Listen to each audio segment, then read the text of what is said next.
ካሸዋማው የኔጌቭ በረሃ ስር ዓለምን ሊያናውጥ የሚችል አንድ ታላቅ ምስጢር ተቀብሯል። እስራኤል በይፋ የምታምነው፣ ጠላቶቿ የሚፈሩት፣ ወዳጆቿ ደግሞ ዝምታን የመረጡለት ያ የማይታየው የጥፋት መሳሪያ። ከ80 እስከ 300 የሚደርሱ የኒውክሌር አረሮች ለምን እስካሁን በሚስጥር ተያዙ? እስራኤል እንዴት ይህንን አቅም ማግኘት ቻለች? ይህ ታሪክ የአንድ ቦምብ ታሪክ ብቻ አይደለም። የሳይንስ ታሪክ፣ የስለላ ታሪክ፣ የዲፕሎማሲ ታሪክ ነው። እናም ከሁሉም በላይ ሚስጥራዊ ታሪክ ነው። ከዲሞና የሚወጣው ዝምታ፣ ከበረሃው በታች የተደበቁ የሚባሉት ሚስጥሮች፣ ከዓለም ሀያላን ጋር የተደበቁ ዲፕሎማሲያዊ ግንኙነቶች፣ ሁሉም አንድ ታላቅ ጥያቄን ይጠይቃሉ። እስራኤል የኒውክሌር ኃይሏን ለምን አትመሰክርም? ለደህንነቷ መከላከያ ነው? የጠላቶቿን እጅ ለማስያዝ የተገነባ የስትራቴጂክ መከላከያ ነው? ወይስ ዓለም እንድታውቀው የምትፈልገው አንድ ትልቅ የኃይል ምስጢር አለ? ዛሬ የምንመለከተው ታሪክ የሚያስደንቅ ነው። ምክንያቱም እስራኤል ከትንሽና ከተከበበች ሀገር ወደ ከፍተኛ የቴክኖሎጂ የወታደራዊና የስትራቴጂክ የተለወጠችበትን ጉዞ ይነግረናል። ይህ የእስራኤል የኒውክሌር ምስጢር ነው እና ምስጢሩ የሚጀምረው ደግሞ ከዲሞና ነው። እስከ ዝግጅታችን ፍጻሜ በመላው ዓለም የምትገኙ ተከታታዮቻችን ቪዲዮአችንን ላይክ፣ ሼር እና ሰብስክራይብ በማድረግ አብራችሁን ቆዩ። በመካከለኛው ምስራቅ እምብርት በኔጌቭ በረሃ ውስጥ የሚገኘው የሺሞን ፔሬዝ የኒውክሌር ምርምር ማዕከል ለ10 ዓመታት የዓለም ትልቁ ምስጢር ሆኖ ቆይቷል። እስራኤል የኒውክሌር ጦር መሳሪያ እንዳላት በይፋ አምና ባታውቅም የዓለም አቀፍ የደህንነት ተንታኞች ግን ሀገሪቱ ከ80 እስከ 300 የሚደርሱ የኒውክሌር አረሮች ባለቤት መሆኗን ይገምታሉ። ዛሬ በዚህ ዝግጅታችን የእስራኤልን ስትራቴጂካዊ ብዥታ ፖሊሲ፣ በቅርቡ የታዩትን የዲሞና ማስፋፊያ ስራዎችና ይህ አቅም በቀጠናው ጂኦፖለቲካ ላይ ያለውን ተጽዕኖ በጥልቀት እንመረምራለን። የእስራኤል የኒውክሌር ፕሮግራም የተጀመረው በ1950ዎቹ መጨረሻ ላይ በፈረንሳይ ድጋፍ ነው። ፕሮግራሙ ከጅማሬው ጀምሮ በከፍተኛ ምስጢር የተያዘ ነበር። እስራኤል ይህንን ማዕከል ለጨርቃ ጨርቅ ፋብሪካ ወይም ለግብርና ምርምር የሚውል እንደሆነ በማስመሰል የዓለምን አይን ስታዞር ቆይታለች። ይሁን እንጂ በ1986 የዲሞና የቀድሞ ሰራተኛ የነበረው ሞርዳካይ ቫኖኑ ምስጢሩን ለብሪታንያው ዘ ሰንዴይ ታይምስ ካጋለጠ በኋላ ዓለም እስራኤል ትልቅ የኒውክሌር አቅም እንዳላት ለማመን ተገዳለች። እስራኤል እስካሁን ድረስ የኒውክሌር ጦር መሳሪያን ወደ መካከለኛው ምስራቅ ቀድማ የምታስገባ ሀገር አትሆንም የሚል አሻሚ መፈክር ትጠቀማለች። ይህ ፖሊሲ ሁለት ዋና ዋና ግቦች አሉት። የመጀመሪያው መከላከል ሲሆን ጠላቶቿ እስራኤል አጥፊ መሳሪያ እንዳላት እንዳያውቁና ጥቃት ከመፈጸም እንዲታቀቡ ማድረግ ነው። ሁለተኛው ዲፕሎማሲያዊ ጥበቃ ነው። በይፋ አምና ካልተቀበለች አሜሪካና ሌሎች ሀገራት በኒውክሌር መስፋፋት እገዳ ሕግጋት መሰረት ማዕቀብ እንዳይጥሉባት መንገድ ይከፍታል። የተለያዩ ዓለም አቀፍ ተቋማት እንደ ሲፕሪ ግምት እስራኤል ያሏት የጦር መሳሪያ ብዛት እንደሚከተለው ይከፈላል። ዝቅተኛ ግምቱ ከ80 እስከ 90 አረሮች፣ ከፍተኛ ግምቱ ደግሞ እስከ 300 አረሮች ሊደርስ ይችላል። ይህ አሃዝ እስራኤልን በዓለም 9ኛዋ የኒውክሌር ኃይል ያደርጋታል። ይህም ከሰሜን ኮሪያ የሚበልጥና ከህንድና ፓኪስታን ጋር የሚቀራረብ አቅም ነው። እስራኤል የኒውክሌር ጦር መሳሪያን በሶስት መንገዶች የማስወንጨፍ አቅም እንዳላትም ይታመናል። የመጀመሪያው በአየር ሲሆን በኤፍ-15 አይ እና በኤፍ-16 አይ ተዋጊ አውሮፕላኖች ነው። ሁለተኛው በየብስ ነው። የጄሪኮ 3 አህጉር አቋራጭ ሚሳኤሎችን ትጠቀማለች። ሌላኛው ከባህር ስር ነው። ከጀርመን የተገዙ የዶልፊን ሰርጓጅ መርከቦች እስራኤል በመሬት ላይ ጥቃት ቢሰነዘርባት እንኳን ከባህር ስር የመልሶ ማጥቃት እርምጃ እንድትወስድ ያስችሏታል። ሌላው ጉዳይ የሳምሶን አማራጭ የሚባለው ስያሜ የመጣው ከመጽሐፍ ቅዱሳዊው ሳምሶን ታሪክ ነው። ትርጉሙም እስራኤል እንደ ሀገር የመጥፋት አደጋ ከገጠማት ጠላቶቿን በሙሉ ይዛ ለማጥፋት የኒውክሌር ጦር መሳሪያን የመጨረሻ አማራጭ አድርጋ ትጠቀማለች የሚል ነው። ይህ አስተሳሰብ እስራኤል ለማንኛውም አይነት ወራሪ የማትበገር መሆኗን ለጎረቤቶቿ የምታሳይበት የሞራልና የስትራቴጂክ ግንብ ነው። የቅርብ ጊዜ የሳተላይት ምስሎች እንደሚያሳዩት በዲሞና የኒውክሌር ማዕከል ከፍተኛ የሆነ የግንባታ ስራ እየተከናወነ ነው። ይህ ማስፋፊያ ለምን አስፈለገ? ማዕከሉ በ1960ዎቹ የተገነባ በመሆኑ እድሳት ሊያስፈልገው ይችላል። ሌላው ለኒውክሌር ጦር መሳሪያ የሚያስፈልገውን ፕሉቶኒየምን የማምረት አቅምን ለማሳደግ ነው።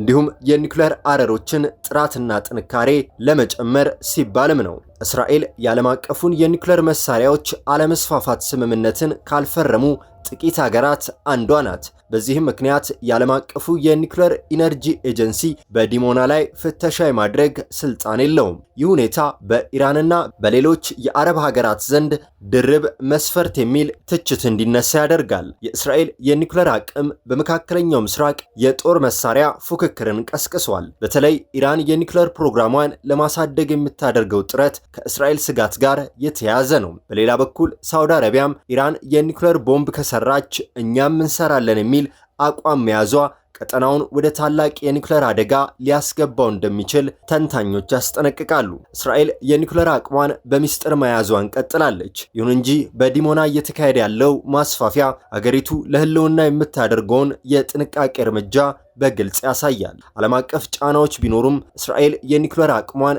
እንደ ዋነኛ የደህንነት ዋስትና ነው የምታየው። የዲሞና ሚስጥር ወደፊት የዓለም ፖለቲካ መነጋገሪያ ሆኖ እንደሚቀጥልም ጥርጥር የለውም። በዓለማችን ላይ የኒውክሌር ጦር መሳሪያ ያላቸው ተብሎ የሚታወቁት 9 ሀገራት ብቻ ናቸው። ከነዚህም መካከል እስራኤል ልዩ የሚያደርጋት አቅሟን በይፋ አለማመኗ ብቻ ሳይሆን በመካከለኛው ምስራቅ ብቸኛዋ የኒውክሌር ባለቤት መሆኗ ነው። ነገር ግን የእስራኤል አቅም ከነ አሜሪካ፣ ሩሲያ ወይም ጎረቤቶቿ ፓኪስታን ጋር ሲነጻጸር የት ላይ ይገኛል የሚለውን እስኪ እንመልከት። ከቁጥር አንጻር እስራኤል መካከለኛ ወይም አነስተኛ ከሚባሉ የኒውክሌር ሀገራት ተርታ ትመደባለች። ሩሲያ ከ5500 በላይና አሜሪካ ከ5000 በላይ የዓለም 90 በመቶ የኒውክሌር ክምችትን ይዘዋል። መካከለኛ ስፍራ ላይ የሚገኙት ደግሞ ቻይና ከ500 በላይ፣ ፈረንሳይ ከ290 እና ብሪታንያ ከ225 በላይ የኒውክሌር ክምችት ይዘዋል። ህንድ በ170 እንዲሁም ፓኪስታን በተመሳሳይ 170 በመያዝ ተከታዩን ይዘዋል። እስራኤል ከ90 እስከ 300 መካከል ተገምታ ከሰሜን ኮሪያ 50 በመቶ በላይ ሆኗ ከብሪታንያ ጋር የምትቀራረብ አቅም አላት። እስራኤል ከቁጥር ይልቅ በቴክኖሎጂ ጥራት ላይ ትኩረት ታደርጋለች። የእስራኤል የኒውክሌር አረሮች እጅግ ዘመናዊና ሚኒያቹራይዝድ የተደረጉ መሆናቸው ይታመናል። ይህ ማለት አነስተኛ ሆነው ነገር ግን ከፍተኛ አውዳሚ ኃይል ያላቸውና በተለያዩ ሚሳኤሎች ላይ በቀላሉ የሚገጠሙ ናቸው። ይህ ቴክኖሎጂ በሰሜን ኮሪያ ወይም ከፓኪስታን ይልቅ ወደ አሜሪካ ቴክኖሎጂ ይጠጋል። እንደ ሩሲያና አሜሪካ ያሉ ሀገራት ዓለምን ዞሮ የሚመታ ICBM ወይም ኢንተርናሽናል ኮንቲኔንታል ባሊስቲክስ ሚሳኤል አላቸው። እስራኤል ጄሪኮ 3 በተሰኘው ሚሳኤሏ ተመሳሳይ አቅም እንዳላት ይታመናል። ይህም እስከ 6500 ኪሎ ሜትር ድረስ የመድረስ አቅም አለው። እስራኤል ከመካከለኛው ምስራቅ አልፋ አውሮፓን፣ አፍሪካንና ኤሲያን የመምታት አቅም አላት። ይህ አቅም ከህንድና ፓኪስታን አድማስ ጋር የሚመጣጠን ነው። እስራኤል ከሌሎች አነስተኛ የኒውክሌር ሀገራት ጋር የሚለያያት ትልቁ ነጥብ ሰርጓጅ መርከቦቿ ናቸው። እንደ ሰሜን ኮሪያ ወይም ህንድ ያሉ ሀገራት የባህር ስር የኒውክሌር አቅማቸው ገና በጅምር ላይ ነው። እስራኤል ግን ዶልፊን በተባሉ የጀርመን ሰርጓጅ መርከቦች ላይ የኒውክሌር ሚሳኤሎቿን በመጫን ሀገሪቱ በየብስ ብትጠቃ እንኳን ከባህር ስር ምላሽ የመስጠት እርግጠኛ አቅም አላት። በዓለም አቀፉ የኒውክሌር መሳሪያዎች አለመስፋፋት ስምምነት መሰረት እስራኤል ልዩ በሆነ የፖለቲካ ሁኔታ ውስጥ ትገኛለች። አምስቱ ሀያላን በህግ እውቅና አላቸው። ህንድና ፓኪስታን በግልጽ አውጀው ማዕቀብ ተጥሎባቸው አልፈዋል። ሰሜን ኮሪያ ደግሞ ከስምምነቱ ወጥታ ተቀጣለች። እስራኤል ፈርማ አታውቅም፣ ግን አሜሪካዊ የዲፕሎማሲያዊ ጥላ ስላላት እንደሌሎቹ ማዕቀብ አይጣልባትም። ይህ ለየት ያለ ዓለም አቀፍ ደረጃ ይሰጣታል። አብዛኞቹ ሀገራት ኖ ፈርስት ዩዝ የሚል ፖሊሲ አላቸው፣ ለምሳሌ ቻይናና ህንድ። እስራኤል ግን እንዲህ ያለ ቃል አልገባችም። የሳምሶን አማራጭ እስራኤል ለህልውና ስጋት ከመጣ ሁሉንም አጥፍቶ መጥፋት የምትችል መሆኗን የሚያሳይ ሲሆን ይህም ከሩሲያው ዴድ ሃንድ ሲስተም ጋር የሚመሳሰል እጅግ አስፈሪ ዶክትሪን ነው። የኒውክሌር አቅም ጥቃት መሰንዘር ብቻ አይደለም፣ መከላከልም ነው። እስራኤል ከሌሎች የኒውክሌር ሀገራት በተሻለ መልኩ ባለብዙ እርከን ሚሳኤል መከላከያ አላት። አሮ 3 የተሰኘው ስርዓት ከከባቢ አየር ውጭ የሚመጡ የኒውክሌር ሚሳኤሎችን የመምታት አቅም አለው። ይህም ከሌሎች ሀገራት ከአሜሪካና ሩሲያ በስተቀር እጅግ የላቀ ያደርጋታል። ሌሎች የኒውክሌር ሀገራት ፈረንሳይ፣ አሜሪካና ቻይና የኒውክሌር ቴክኖሎጂን ለኤሌክትሪክ ኃይል ማመንጫነት በስፋት ይጠቀማሉ። እስራኤል ግን መላው የኒውክሌር ፕሮግራሟን ለወታደራዊ አገልግሎት ብቻ ነው የተገነባው። ይህም እስራኤል ለፕሮግራሟ የሰጠችውን ደህንነት ተኮር ትኩረት ያሳያል። ለመሆኑ በእስራኤል የኒውክሌር ኃይል የሚመሩት ሴቶች ወይስ ወንዶች የሚለውን ጉዳይ በደንብ እንመልከት። የእስራኤል የኒውክሌር ፕሮግራም እንደ ሀገሪቱ ፖሊሲ ሁሉ በአመራር መዋቅሩ እጅግ ምስጢራዊ ነው። ፕሮግራሙ በቀጥታ በጠቅላይ ሚኒስትሩ ቢሮ ስር የሚተዳደር ሲሆን የእስራኤል አቶሚክ ኢነርጂ ኮሚሽን ዋነኛ አስፈጻሚ አካል ነው። ይህንን ከፍተኛ የኃላፊነት ቦታ የሚመሩት ለመሆኑ ማን እንደሆኑ እንመልከት። በታሪክ ደረጃ የእስራኤል የኒውክሌር ፕሮግራም በአብዛኛው በወንዶች ሲመራ ቆይቷል። ከመስራቹ ሺሞን ፔሬዝ ጀምሮ እስከ ዛሬው የኮሚሽኑ ዋና ዳይሬክተር ሞሼ ኤድሪ ድረስ ከፍተኛ የውሳኔ ሰጭነት ቦታዎች በወንዶች ተይዘዋል። ይህ የሆነበት ምክንያት ፕሮግራሙ ከወታደራዊ ደህንነትና ከከፍተኛ መኮንኖች ስብስብ ጋር ቀጥተኛ ትስስር ስላለው ነው። ምንም እንኳን በከፍተኛ የፖለቲካ አመራር ደረጃ የወንዶች ቁጥር ቢበልጥም በዲሞና ማዕከል ውስጥ በሳይንስ ምርምርና በኒውክሌር ፊዚክስ ረገድ የሴቶች ተሳትፎ እጅግ ከፍተኛ ነው። በሺዎች የሚቆጠሩ ሳይንቲስቶችና መሐንዲሶች በሚሰሩበት በዚህ ማዕከል ሴቶች በኒውክሌር ሪአክተር ቁጥጥር፣ በኬሚስትሪና በጨረር መከላከያ ዘርፎች ቁልፍ ተግባራትን ያከናውናሉ።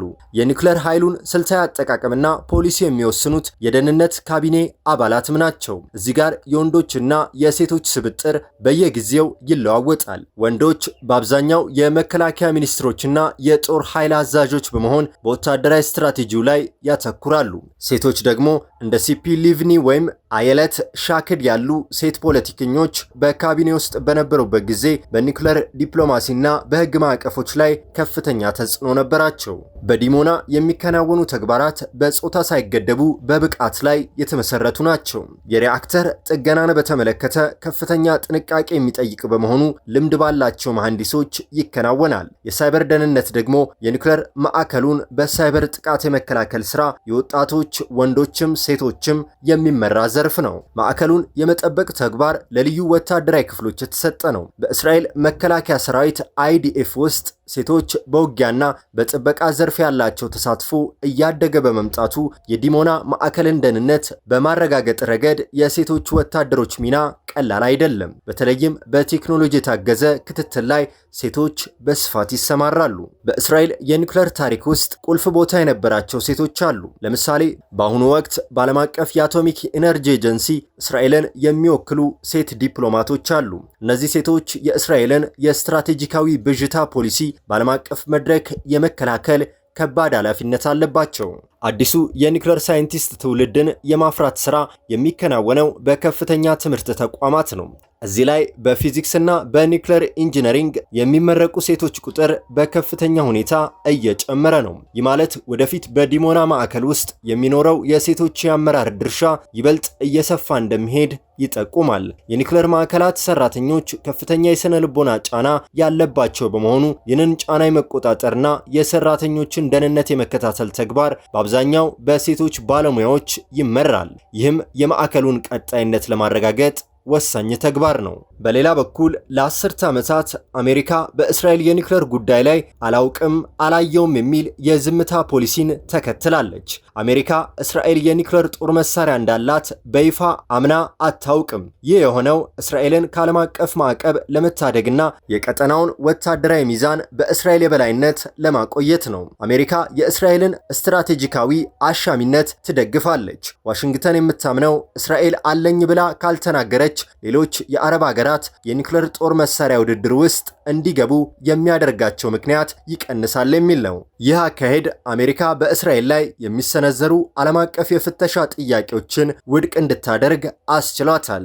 ለኢራን የእስራኤል የኒውክሌር መሳሪያ የታሪካዊ ጠላቷ ትልቁ ስጋት ነው። ኢራን እስራኤልን በመካከለኛው ምስራቅ በሰላም ትልቁ ስጋት ስትል ትጠራታለች። ቴሄራን የምትከራከረው እስራኤል የኒውክሌር ቦምብ ይዛ እኛ የሲቪል ኒውክሌር ኃይል እንዳይኖረን መከልከሉ የዓለም አቀፍ ድርብ መስፈርት ማሳያ ነው በሚል ነው። ኢራን በተደጋጋሚ በመካከለኛው ምስራቅ ከኒውክሌር ነፃ የሆነ ቀጠና እንዲመሰረት ትጠይቃለች። ይህ ጥሪ ዋና ግቡ እስራኤል የኒውክሌር ጦር መሳሪያዎቿን እንድታጠፋ ወይም በዓለም አቀፍ ተቆጣጣሪዎች እንድትፈተሽ ጫና ማሳደር ነው። ይህ ስልት ኢራን በዲፕሎማሲው መድረክ እስራኤልን ጥግ ለማስያዝ የምትጠቀምበትም ነው። ኢራን የኒውክሌር መሳሪያዎቿን አለመስፋፋት ስምምነት ፈራሚ በመሆን ጥብቅ ቁጥጥር ይደረግባታል። እስራኤል ግን አልፈረመችም። አሜሪካ እስራኤል እንድትፈርም ጫና አታደርግም። ምክንያቱም እስራኤል ከፈረመች የዲሞና ማዕከል ለፍተሻ ክፍት መሆን አለበት። አሜሪካ ይህንን በማስቀረት የእስራኤልን ወታደራዊ ምስጢር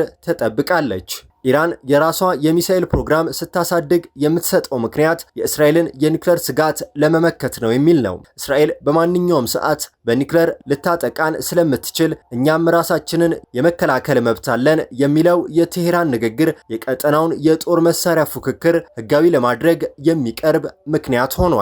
ምንም እንኳን የአሜሪካ መንግስት ዝምታን ቢመርጥም እያንዳንዱ የኮንግረስ አባላት እስራኤል የኒውክሌር ባለቤት መሆኗን በይፋ በመቀበል ከአሜሪካ የውጭ እርዳታ ሕግ ጋር እንዲጣጣም ይጠይቃሉ። ሆኖም ግን የአሜሪካ ብሔራዊ ደህንነት ተቋማት ይህንን ጥያቄ የእስራኤልን ደህንነት አደጋ ላይ ይጥላል በሚል ውድቅ ያደርጉታል። አሜሪካና እስራኤል የኢራንን የኒውክሌር ፕሮግራም በሳይበር ጥቃት ለማደናቀፍ አብረው ይሰራሉ። ኢራን በበኩሏ የእስራኤልን የኒውክሌር ሚስጥሮች ለማውጣትና ለማጋለጥ የስለላ መረቧን ትዘረጋለች።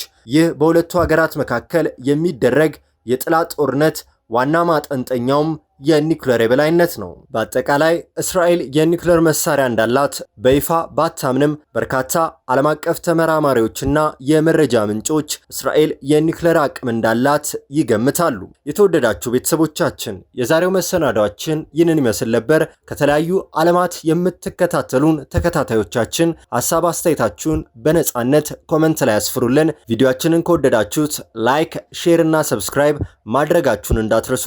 በቀጣይ ቪዲዮ እስከምንገናኝ ቸር ሰንብቱ።